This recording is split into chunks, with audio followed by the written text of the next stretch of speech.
Hey beautiful people, welcome back again to the channel. It's Dale here and I am your captain. Today captain brings not so good news, to be honest, and this is not the kind of news I would normally love to share on my channel, but we have to do it because I've previously done a video on the process of how I moved from the UK to Australia, and lots of people have been using this same route, and it is only nice or wise for me to come back and inform you if anything has changed from that route. And yes, the rules are changing, and they are changing not for our good. So if you ever have the mind, or if you ever had Australia or even New Zealand in your bucket list to do, now is the time to tick that off your list. Okay, tick it off by starting your registration process this minute. I mean it. If you finish watching this video, take your phone, take your laptop, take your iPad, whatever you want to use, and start your CGFNS process today, this afternoon, this morning, whenever you watch me. Okay, so I'm gonna leave the video on the whole CGFNS process step by step under the comment section, so you can start your process. Okay, because I've already done a more detailed video on the whole process in that video. Okay, I wanna flex my love, I wanna impress. Rules are changing on the 4th of December 2023.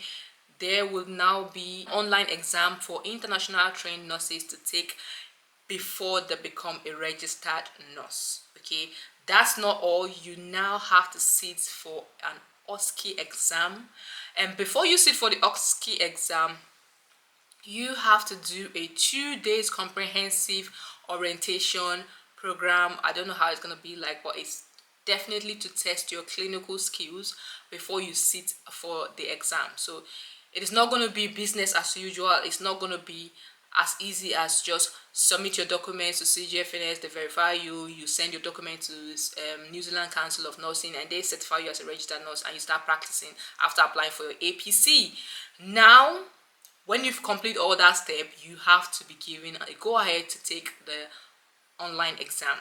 What we are not sure of is how this online exam process is going to be like, or what exactly the online exam is going to be.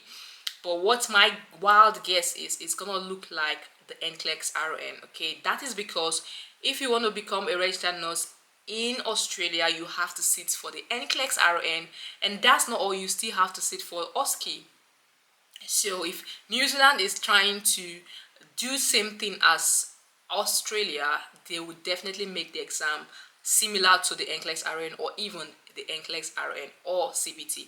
But I'm leaning forward more to the NCLEX RN. Okay, so it's not going to be as easy as it usually is. You know, in the case of US or in the case of Canada, immediately you pass your NCLEX RN, you're already a registered nurse. But New Zealand and Australia, it's not going to be that easy anymore. You have to sit for the OSCE exam, which means you have to be physically present in any of this country, just like the UK. So if you are going to UK, you have to do the CBT and you have to do the OSCE.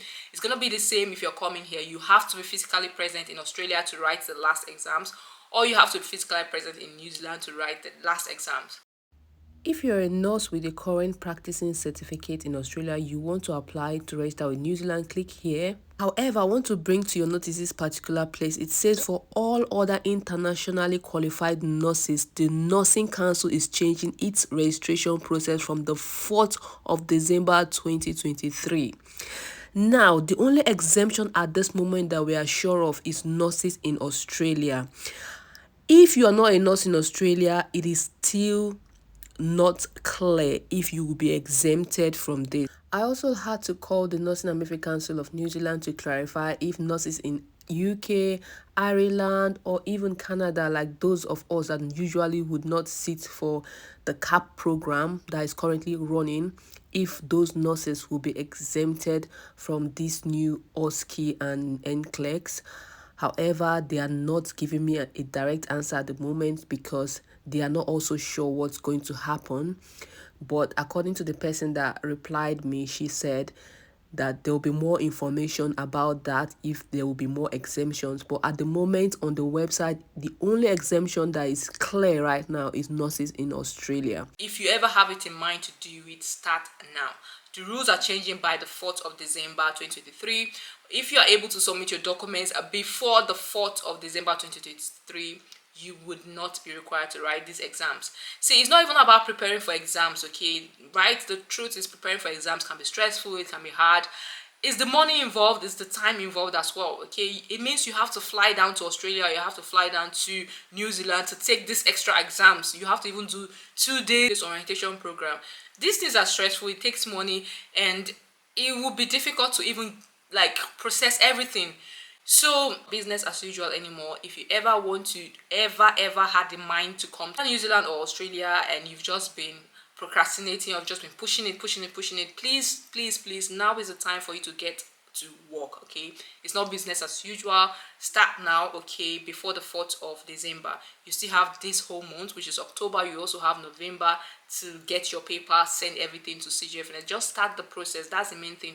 If you start the process even before 4th of December, you would be excluded from these new steps. But when you do it after the 4th, you would not be excluded, okay? You have to take this online exam and also the OSCE exam. Okay, so hopefully this is going to help you start your process. If you have any other question, let me know in the comment section. Right now, the waiting time for CGFNS is absolutely crazy. A lot of my friends that have been trying to register, they've been waiting for CGFNS, calling. It's now very difficult, okay? When I did mine, it wasn't that difficult, especially after they received all my documents. I received my go-ahead very quickly, but now because of the large numbers of nurses applying, they have seen an increased number of international nurses trying to apply for CGFNS and Australia. It's not like before that Australia is something very hidden. Right now everyone wants to come to Australia, everyone wants to go to New Zealand, okay? So they are receiving loads and loads of application, and it's telling on them as well. So the process is getting very slow. So start now. And yeah, I hope this was going to help you start your process. Let me know if you have any question in the comment section, and I'm going to see you guys later.